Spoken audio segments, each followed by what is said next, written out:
누가복음 17번째 시간입니다. 네, 제가 누가복음 처음에 시작하면서 혹시 이런 말씀을 드렸는데 기억하시는지 모르겠습니다. 누가는 누가복음을 쓸 때 그 목적이 주님께서 행하셨던 일, 겪으셨던 그 십자가와 부활을 세세하게 시간 순서대로 꼼꼼하게 적어서 그 사실을 알게 하고 믿게 하려고 이 누가복음을 적었다. 이렇게 초반에 기술을 하고 있습니다. 그러면서 누가는 한 가지 특이한 이런 서술 구조를 하나 넣는데 그것은 바로 증인들을 계속해서 등장시키는 겁니다. 근데 이 두 증인들은 두 명씩, 증인은 두 명이 돼야지 효력이 있잖아요. 그래서 두 명씩 증인들을 계속해서 등장시킵니다. 근데 이 증인은 꼭 남자와 여자를 한 쌍으로 해서 증인을 대두시키죠. 처음에 예수님 탄생의 두 증인으로 사가랴와 마리아를 삼았습니다. 그리고 예수님이 유년 시절의 증인으로 시므온과 안나라는 여선지자를 예루살렘 성전에서 등장시켰죠. 우리 지난주 부활주일에는 우리가 엠마오로 가는 두 제자 이야기를 했었는데 거기서도 글로바 부부라는 두 남녀의 부부를 증인으로 세웠습니다. 오늘도 누가는 예수님의 메시아 되심을 그 증인으로 두 남녀를 꼽았어요.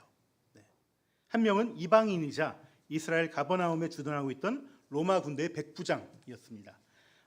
그리고 이 가버나움으로부터 한 40km 떨어진 곳에 떨어진 나인이라는 성읍에 살고 있는 한 과부가 또 다른 증인으로 등장을 합니다. 이 두 증인은 예수님으로 인해서 자신이 사랑하는 사람의 생명을 구원받는 그런 은혜를 받게 되었습니다. 이 놀라운 일을 경험하면서 주님의 메시아 되심을 사람들 가운데 증거하게 된 것이죠. 여러분, 로마의 백부장은 자신이 너무나 아끼던 종이 심각한 병에 걸리자 이 병을 낫게 하게 이렇게 구하여서 이 낫는 은혜가 임했습니다. 나인성 과부는 하나밖에 없는 아들이 죽었는데 예수님으로 인해서 다시 소생하는 그런 은혜를 경험하게 되었습니다. 여러분, 저는 저와 여러분이 이 주님으로부터 오는 이 은혜를 이 두 증인과 같이 누려서 복음의 증인으로 서기를 주님의 이름으로 축원합니다. 그래서 저는 오늘 이 두 증인의 이야기를 통해서 증인이 갖춰야 될 온전한 믿음과 또 증인이 주님께 구해야 될 이 긍휼함에 대해서 함께 나누도록 하겠습니다. 먼저 백부장을 통해서 증인이 갖춰야 될 온전한 믿음에 대해서 한번 살펴보고 싶습니다. 여러분, 복음서를 보시면 예수님께서 종종 놀라실 때가 있습니다. 아주 놀라실 때가 있어요. 개역개정 표현이긴 하지만 종종 어떤 표현이 나오냐면은 저희의 믿음 없음을 아시고 놀라셨다. 이런 표현이 나옵니다. 예수님이 특별히 기적과 이사를 보이시고 거듭해서 가르치셨음에도 불구하고 사람들이 자신을 믿지 못할 때 주님은 그것을 매우 놀랍게 여기십니다. 한마디로 기가 막히다는 거죠. 내가 이렇게까지 했는데 이 사람들이 나를 안 믿네? 라고 아주 놀라워하시는 거예요. 하지만 믿음이 아주 좋을 때도 놀랍게 여기십니다. 그야말로 기막힌 믿음의 사람을 만나시면 크게 놀라워하시는 거죠. 저는 그런 말씀이 나올 때마다 이 복음서를 성경을 보면서 주님의 표정을 상상해 보곤 합니다. 불신앙이 기가 막혀 하실 때 그 표정, 아니면 기막힌 그 신앙에 놀라워하시는 그 표정, 제가 한번 흉내를 내볼까요? 네, 정말 이렇게 얘기를 하고 기사 이적을 보였는데 믿지 않는 사람들 앞에서 이런 표정을 짓지 않았을까? 그리고 놀라운 믿음 앞에서 이런 표정을 짓지 않았을까? 그런 생각을 해봅니다. 여러분의 신앙은 주님을 길을 막히게 하는 신앙인가요? 아니면은 정말 기막힌 신앙이라고 주님께 칭찬받는 신앙인가요? 주님이 나를 보고 있다면 주님은 어떤 표정을 짓고 나를 바라보실까요? 이것을 한번 상상해 보는 것도 우리의 신앙을 위해서 필요한 일이 아닐까 생각을 해봅니다. 자, 그러면 이 백부장의 믿음은 어떤 믿음이길래 주님은 이렇게 놀라워하셨을까? 우선 가장 눈에 띄는 구절은 8절입니다. 나도 상관을 모시는 사람이고 내 밑에도 병사들이 있어서 내가 이 사람들로 가라고 하면 저 사람들로 오라고 하면 옵니다. 또 내 종도로 이것을 하라고 하면 합니다. 이 사람은 백부장은 군인이에요. 군인이기 때문에 군인은 명령에 절대 복종하잖아요. 그러니까 말만 하면 다 지켜집니다. 밑에 있는 사람들이. 나도 위에 상관에게서 뭐라고 상관이 나한테 얘기를 하면 나도 지킨다는 거예요. 로마의 백부장은요, 지금으로 따지면은 군대에서 소대와 중대 사이의 어떤 규모의 어떤 그 부대를 이끄는 지휘관입니다. 이런 지휘관은 전략을 짜가지고 어떤 군대를 움직이는 사람이 아니라 그냥 치열하게 몸과 몸이 부딪혀서 전쟁터에서 싸우는 사람이에요. 그러니까 소위 말하는 게 백병전이라고 하죠. 네. 그냥 뭐 붙잡고 싸우는. 네. 이런 백병전을 하는 사람이기 때문에 싸우자, 돌격해라 하는데 아무도 안 따른다. 그러면 정말 다 전멸하고 마는 것이죠. 그렇기 때문에 이 사람에게는 이 명령이 절대 복종하는 그러한 개념으로 자리 잡혀 있습니다. 그래서 이게 몸이 배웠기 때문에 나도 이렇게 얘기한 것은 뭐냐면은 나도 이 위기 속에 있는 사람이기 때문에 말 한마디면 나도 따르고 내 밑에 있는 사람은 나를 따른다는 거예요. 착착착 다 되어간다는 것입니다.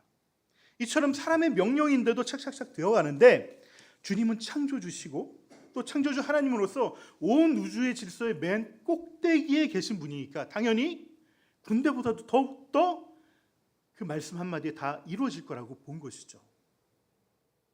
그러니 말씀 하나로 내 종의 병도 다 고칠 수 있는데 굳이 오셔서까지 고치실 필요가 없다라고 이렇게 말을 하고 있는 것입니다. 참으로 굉장한 믿음이 아니라 할 수 없죠.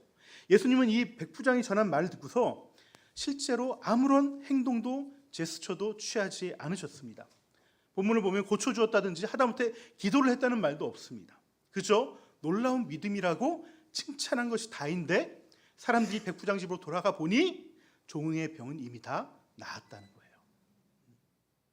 여러분, 놀라운 믿음에 대해서 놀라운 응답이 이루어진 것이죠. 여기서 우리가 주목해야 될 것은요, 뭐냐면 이 놀라운 믿음은요, 어떤 행동이나 강한 선포의 말이나 뜨거운 기도로 표현되지 않았다는 거예요. 백부장이 한 것은 주님께 직접 나가서 간절히 구한 것도 아니고 그저 사람을 통해서 자신의 마음과 생각을 전한 것뿐이에요. 자신의 믿음을 전한 것뿐이에요. 그럼에도 불구하고 놀라운 믿음이나 칭함을 받고 또 응답을 받은 이유는 이 믿음의 이면에는 백부장의 성품이 깔려있기 때문에 그렇습니다.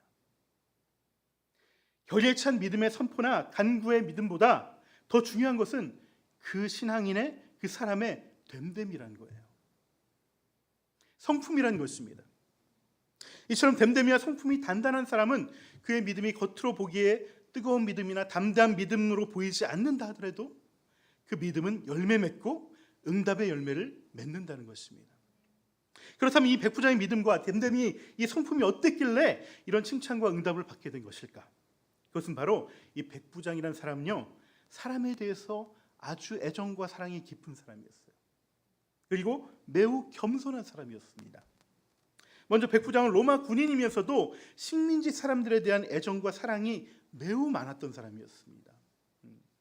사실 이게 말처럼 쉽지 않습니다. 그냥 내 이웃의 사람을 사랑하는 게 아니라 내가 군인이면서 점령군이면서 이 피식민지 지배에 있는 사람들을 사랑한다는 것이 그렇게 쉬운 것은 아닙니다. 우리도 일제 식민지 시절이 있었죠. 그때 사실 꽤 많은 일본인들이, 양심적인 일본인들이 우리의 독립을 위해서 함께 도와주고 싸웠습니다. 제가 도서관 가서 우연하게 그 기록들을 적은 책을 봤는데 책 한 권에 빼곡하게 적혀져 있어요. 빼곡하게. 특히 그 중에는 일본 기독교인들이 굉장히 많았습니다. 우찌무라 간조라고 일본 기독교의 큰 이제 거두가 계신데 그분이 우리 김교신이라는 분을 이렇게 교육하고 가르쳐서 정말 독립의 미랄로 또 사용하도록 하셨습니다. 하지만 군인은 별로 없어요. 군인은 기본적으로 피식민지에 있는 사람들을 점령군의 위치에 있기 때문에 태생적으로 호의적일 수가 없는 것이죠. 게다가 가버나움이라는 곳에 이런 일이 일어나는데 예수님이 태어났을 때 가버나움에서 어떤 일이 일어나냐면 큰 봉기가 일어나가지고 2,000명의 이스라엘 사람들이 십자가 처형을 당했던 일이 있습니다. 또 우리 가룟 유다가 속해 있던 그 당이 있었는데 그게 바로 여혈당, 질럿당이라고 하는데 그게 그때쯤 세워졌어요. 이 질럿당이 이스라엘 사람들하고 같이 모여서 로마의 세금을 거부하는 운동을 막 벌입니다. 그러다가 이렇게 로마 군인들의 폭정과 탄압을 당하자 그냥 한 곳에서 다 자결해서 죽고 맙니다. 1,000명이나 그렇게 했어요. 1,000명이나. 그러니까 이 가버나움이라는 곳은요, 이 반 로마 정서가 굉장히 강했던 곳입니다. 이런 곳에 점령군을 있으면 어떻게 하겠습니까? 더 힘을 줘서 눌러야 되겠죠. 그렇기 때문에 이게 이스라엘 사람들에게 호의를 베푼다는 것, 군인이 호의를 베푼다는 것은 로마 군대 내에서도 그렇게 좋은 평가를 받을 수 없는 것입니다. 그 사람의 앞길의 진로 가운데 굉장히 마이너스적인 요소가 되는 것이죠. 그럼에도 불구하고 백부장은 회당을 지어주기도 하고 유대 민족을 사랑한다고 평이 돌 정도로 이런 타민족에 대한 사랑이 깊은 사람이었다는 것이죠. 게다가 자기 자식도 아니고 부리는 종을 위해서 사람을 보내서 예수님을 찾는다는 것은 정말 사람에 대한 애정과 사랑이 충만한 사람이 아니고서는 이렇게 할 수 없는 것입니다. 여러분, 고대 사회에서요, 이 종은요 사람이 아닙니다. 그냥 재산, 소나 돼지 같은 그냥 가축 취급이에요. 내 재산이에요. 그냥 내 재산인데 이 종이 아파요. 마태복음에는 이 장면이 나오는데 마태복음에 그 병명이 나옵니다. 중풍병에 걸렸어요. 이렇게 이 병에 걸려서 쓰러져서 아무것도 못하면은 이제 이 사람한테 계속 밥값하고 약값만 들어가잖아요. 그럼 어떡합니까? 갖다 버려요. 내 재산을 내가 그냥 파괴하는 거예요. 이게 일반적인 어떤 사회 현상이고 사회의 어떤 그 통념입니다. 그런데 그 종을 살리기 위해서 예수님을 찾아간다는 것은 정말 이 백부장의 마음에 이 연약한 사람, 이 정말 비천한 사람들에 대한 사랑의 마음이 너무나 컸다는 것을 말해주고 있는 것이죠. 여러분, 이러한 사랑이 가진 사람이 가지는 믿음이야말로 주님께서 놀라워하는 믿음이라는 거예요.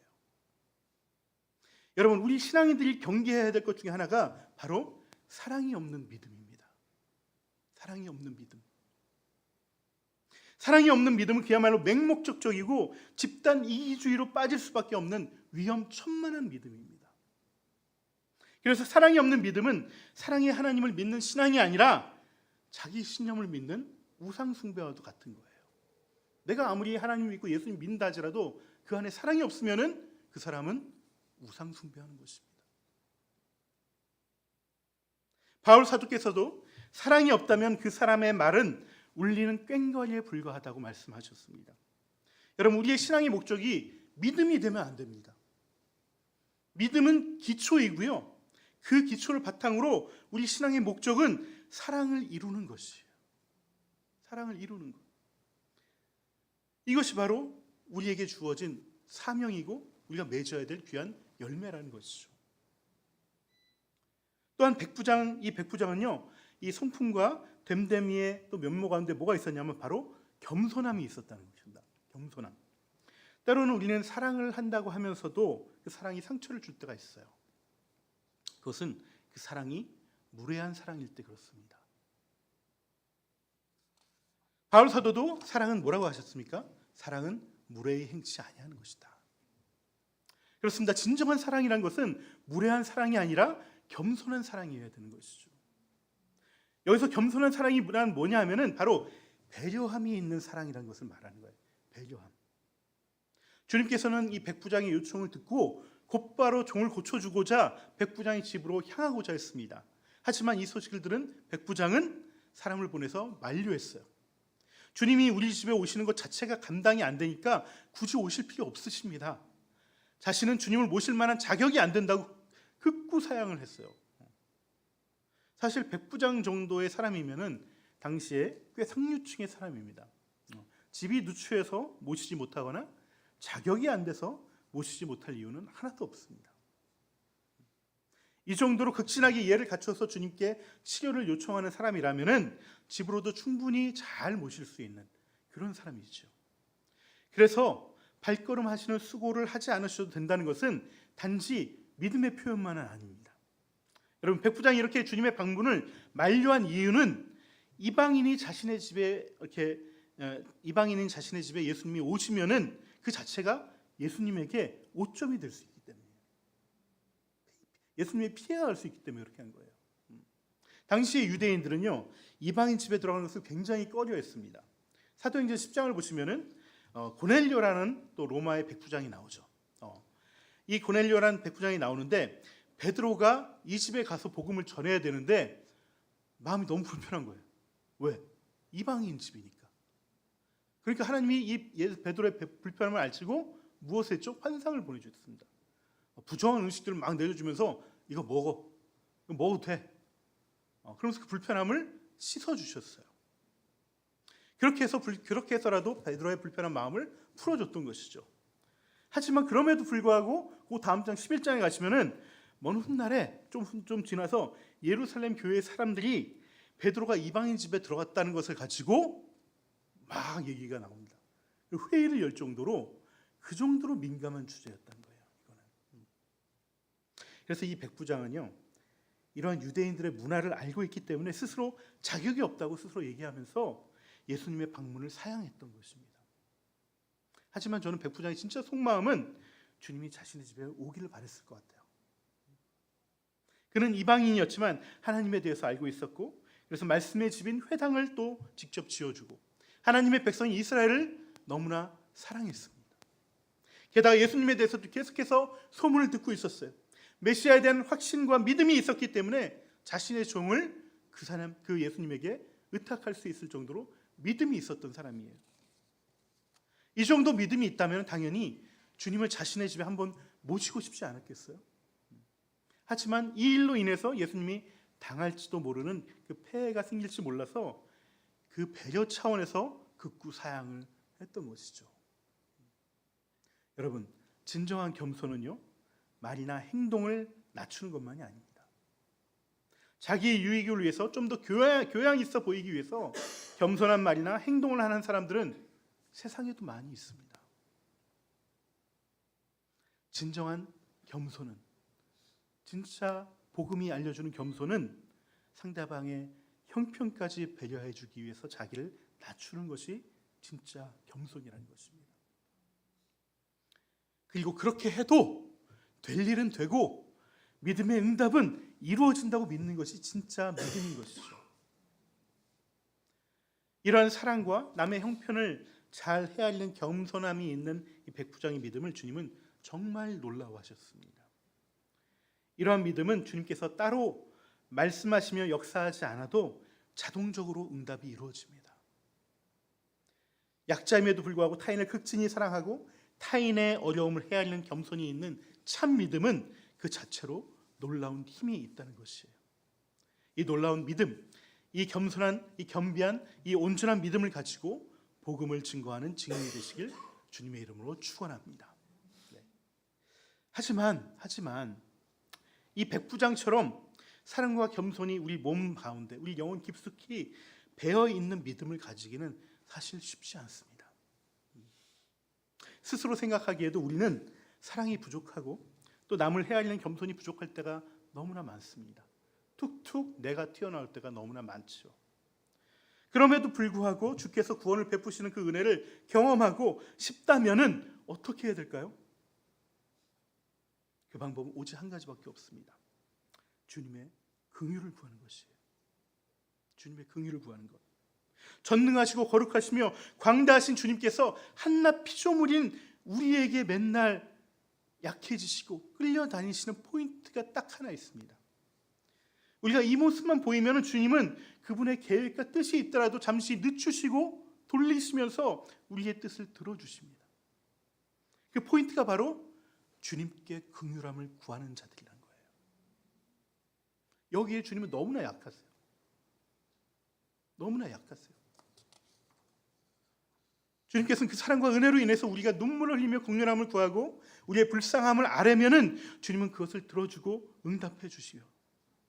우리가 주님의 역사하심의 증인이 되어야 하는데 내 사랑의 그릇도 안 되고 겸손함의 헤아림도 없다면은 남은 것은 주님께 눈물로 긍휼함을 구하는 길밖에 없습니다.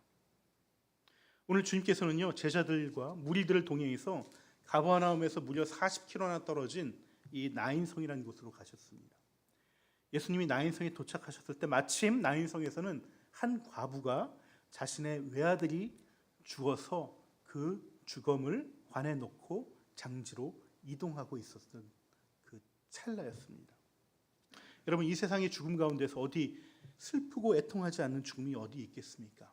하지만 이 과부의 이 외동아들의 죽음은요, 그야말로 하늘이 무너지는, 과부에게는 정말 모든 것을 잃게 느껴지는 그런 엄청난 고통이고 슬픔이었을 것입니다. 여러분, 이 과부는 이미 남편의 죽음을 경험한 사람이에요. 당시 고대 사회에서 남편의 죽음은요, 아내에게는 사회적으로는 사형 선고와 마찬가지입니다. 더 이상 경제적인 힘이 없습니다. 과부들은 유일하게 먹을 수 있는 방법은 남의 밭에 가서 그 누군가가 추수하다 떨어진 그 몇 가닥 남은 그 나달들을 주워오는 것, 이것밖에 먹고 살 게 없었어요. 그나마 장성한 자식이 있어서 그 자식의 날품이라도 팔아서 끼니를 채울 수 있으면은 너무나 감사한 상황인 것이죠. 그러니 이 과부의 외동 아들인 이 과부에게 있어서 생명줄과 같은 아들이에요. 세상이 전부라고 해도 과언이 아닙니다. 그런데 그 자식이 죽었으니 이보다도 더 비참하고 애통한 그런 상황이 어디 있겠습니까? 아마도 이날 과부는 제정신이 아니었을 겁니다. 이제 아들의 죽음 앞에서 지금은 슬프지만 좀만 지나면은 자신의 죽음도 바라봐야 될지 모르는 상황입니다. 자신을 지켜줄 아들이 없으니까 한 치 앞도 내일을 기대할 수 없는 상황이에요. 그런 상황에서 주님은 이 비통하고 비참한 과부 앞으로 그 40km나 된 길을 달려오신 거예요. 그 백부장과의 사건이 있은 다음에 곧 가버나움에서 나인성을 가셨다라고 오늘 말씀은 전하고 있습니다. 여러분, 주님이 이 과부를 만나러 온 게 과부가 와달라고 기도해서 왔을까요? 아닙니다. 과부가 기도할 정신이 어디 있겠습니까? 그저 억장이 무너져서 울고만 있을 뿐이에요. 하지만 주님은 이 과부의 울음소리를 들으시고 그 먼 길을 일부러 달려오셨다는 겁니다. 주님은 우리의 눈물과 울음소리도 늘 듣고 계시기 때문에 그렇습니다. 여러분, 구약의 하나님도 마찬가지입니다.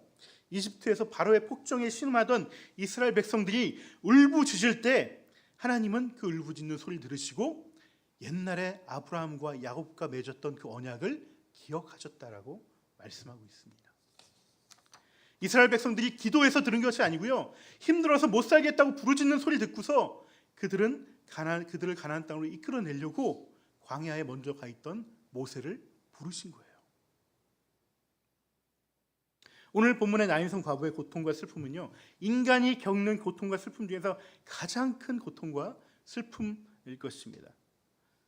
그래서 이 나인성 과부의 고통과 슬픔은요, 사실 모든 인류의 가장 큰 고통과 슬픔의 근원인 그 죽음에 대한 고통과 슬픔을 보여주는 사건이에요. 부처님께서 이런 말씀하셨죠. 인생에는 누구나 사고와 팔고가 있다. 이 괴로움이란 고는 누구도 피할 수 없다라고 석가세존께서 말씀하셨습니다. 태어나는 것도 고고, 늙어가는 것도 고고, 병이 드는 것도 고고, 죽는 것도 고라고 했어요. 그뿐 아니라 인생 살아가다 보면 사랑하는 사람과 이별하는 것도 고고요, 또 마음이 맞지 않아서 미운 사람과 억지로 만나야 되는 것도 고고요, 구하는 것을 얻지 못하는 것도 고통이라고 얘기했습니다. 또 모든 게 잘 돼도요, 그게 힘들어요. 그게 고통이라고 얘기하셨어요. 부처님께서는 이처럼 인생의 모든 것이 고통인 이유가 뭐라고 말씀하셨냐면은 그 끝이 바로 죽음이기 때문에, 그 죽음이기 때문에 인간은 그 죽음을 바라보면서 미리 아파하고 걱정하고 근심하고 두려워하는 거예요. 우리 몇 끼 못 먹는다 안 죽잖아요. 근데 돈 떨어져서 못 먹는다고 생각해 보세요. 죽을 것 같은 고통이 옵니다.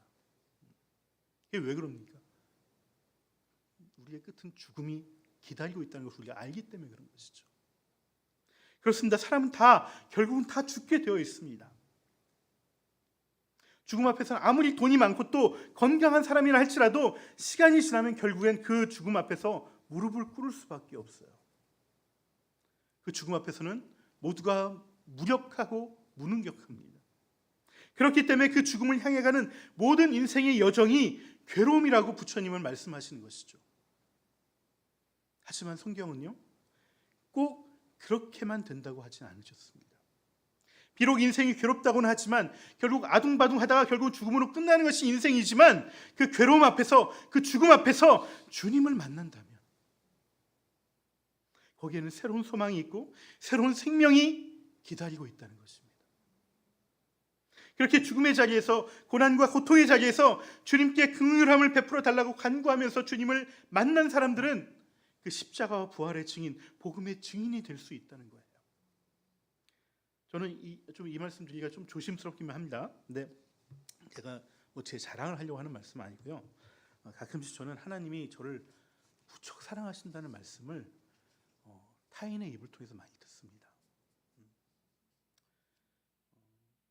예전에도 정미자매님이 그런 말씀 한번 하셨죠. 네, 어떤 목사님인가요, 그분이? 네, 목사님이 예언 사역하시는 분인데 그 교회 허준용 목사는 하나님이 정말 사랑하시는 분이니까 그 교회에 가서 신앙생활 잘하라고 이렇게 말씀을 하셨다고 저 들었습니다. 지지난 주에 저희 가정교회 본산이 미국 휴스턴에 있는 서울 휴스턴 교회죠. 그 휴스턴 교회는 곽연순 목자님이라는 분이 계십니다. 65분쯤 되신 분인데 이분이 굉장한 은사자예요. 그래서 성령이 하시는 감동과 그 말씀을 잘 전해 주십니다. 그래서 배영진 목사님, 우리 지역 가정교회 지역교회 목자이신 배영진 목사님과도 굉장히 가깝고 배 목사님 표현으로는 내가 10시간 동안 상담해서 얻는 게 이분 30분 상담한 거랑 같은 결과가 나온다. 이렇게 말씀하신 분입니다. 이분이 우리나라에 이제 코로나 때문에 못 오시다가 가끔씩 이제 우리나라 집회를 하러 성령 집회를 하려고 이제 오시는데 이번에 들어오셨나 봐요. 그래서 미국에 다시 돌아가시기 전에 잠깐 짬을 내서 우리 지역 가정교회에 있는 사모님들을 모시고 그분들에게 그 어떤 예언 사역을 해주셨는데 그 자리에서 우리 아내 되는 우리 전도사님에게 뭐라고 했냐면 목사님 정말 좋은 친분이고 하나님 사랑하시는 분이니까 목사님한테 잘 이렇게 의지하고 다 부탁하면 다 해줘 이렇게 말씀을 했다고 그러더라고요. 그래서 이제 전도사님 저한테 물어보는 거예요. 당신 도대체 어떻게 하길래 은사자들이 다 당신을 하나님이 너무나 사랑한다고 그렇게 얘기를 하느냐, 그 비결이 뭐냐 이렇게 물어보더라고요. 저는 한 번도 이게 생각해보지 못한 질문이라서 생각해봤는데 아무리 생각해봐도 그 이유는 하나밖에 없습니다. 저는 그렇게 뭐랄까요, 믿음이 뛰어난 사람도 아니고요, 뭐 이렇게 도덕성이 뛰어난 사람도 아니고 착한 사람도 아닙니다. 근데 제가 아무리 생각해봐도 제가 그렇게 사랑을 받는 이유는 정말 저는 사랑도 많지 않고 겸손함도 별로 없지만 물론 그렇게 되려고 노력은 합니다. 애씁니다. 하지만 제 스스로 내가 정말 이 그릇에 한계가 있구나라는 것을 능히 많이 통감을 하는데, 그래도 제가 늘 하는 기도가 있어요.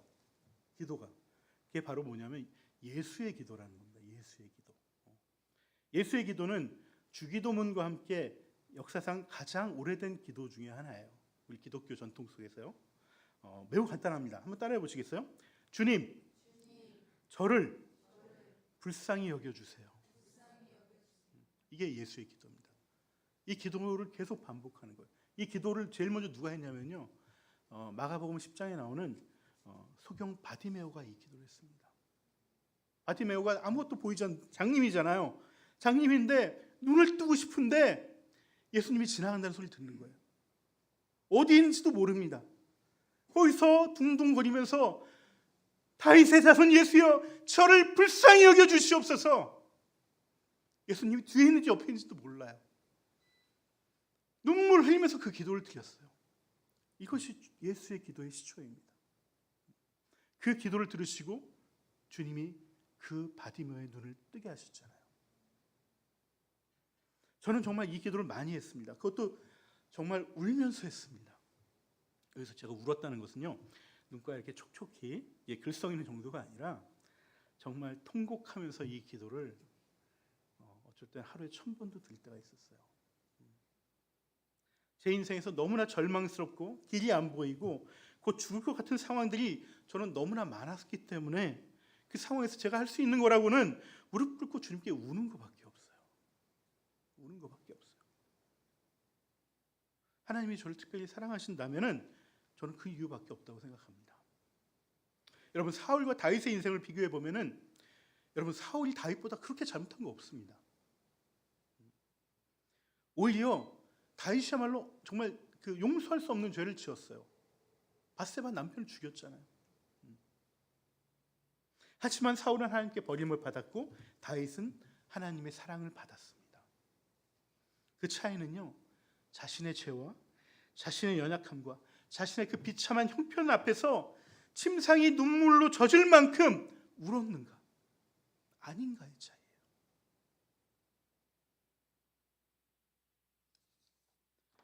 제가 목회를 하면서 가장 안타까운 상황은요, 지금 이분이 하나님 앞에서 울어야 하는데 울지 않는다는 거예요. 좋은 말로 하면 너무 씩씩해요. 또 안 좋은 말로 얘기하면 너무나 덤덤합니다. 하나님 앞에서 울고 나서 그 다음에 씩씩해도 되는데 너무 일찍 씩씩해요. 사실 그건 진정한 용기가 아니죠. 죽음과 두려움 앞에서, 근심 앞에서 대성통곡해보지 않는 사람이 어찌 용기를 알겠습니까? 그 용기는 거짓 용기이고요, 삶의 근원적인 문제에 대해서 회피하는 것이고 용감한 척, 씩씩한 척하는 것뿐입니다. 나 아직 괜찮다고 하지 마십시오. 영원한 하나님의 눈을 보기에는 다 죽을 인생들이에요. 아직 견딜만해라고 스스로의 삶에 무감각해지지 마십시오. 그러다가 주님의 은혜를 받아야 될 그 때를 받지 못하고 놓쳐버릴 때가 너무나 많습니다. 모든 것이 죽음으로 끝나기 때문에 이 인생이 괴롭다는 부처님의 말씀은 100번이고 1000번이고 옳은 말씀입니다. 그러니 그 괴로움을 주님께 올려드리며 긍휼함을 구하시기 바랍니다. 심지어 부르짖지도 않았는데 주님은 그 슬픔과 괴로움을 들으시고 찾아오시는 주님이에요. 그런데 그 주님을 찾고 부른다면은, 그래서 주님께 긍휼함을 구한다면은 얼마나 우리를 불쌍히 여기시겠어요.